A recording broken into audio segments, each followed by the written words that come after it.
समीर घिसिङ एके भितेनसँग भोलि मेरो गीत आउँदैछ।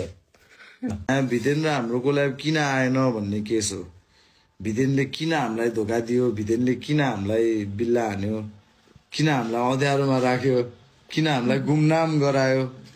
जनता जान्न चाहन्छ भितेनले किन यस्तो गरेको, भितेनले किन सुरुमा कोल्याब माग्यो, किन सुरुमा चाहिँ ब्रदर प्लिज कोल्याब गरिदेऊ भन्यो, अनि पछि चाहिँ किन निकालेन, होइन किन कोल्याब गरिदेऊ भन्ने के। 10 बजे बिहान उठेर कोल्याब हान्न गएको छ क्या हामी, कसैको लागि पनि हामी 10 बजे बिहान उठेको छैन क्या। किन के? Come on bro, don't fuck with us man. We've been your friend.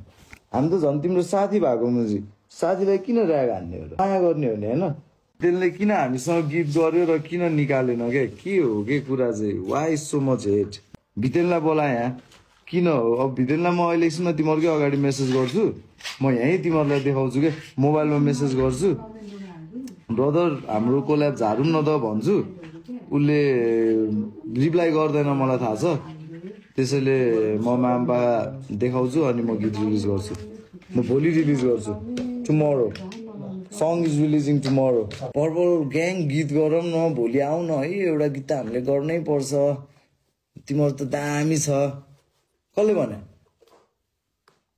Samir घिसिङ एके भितेन। समीर घिसिङले हाल्छ हाल्दैन होइन, प्राउडली प्रेजेन्ट्स पर्पलले हाल्छ।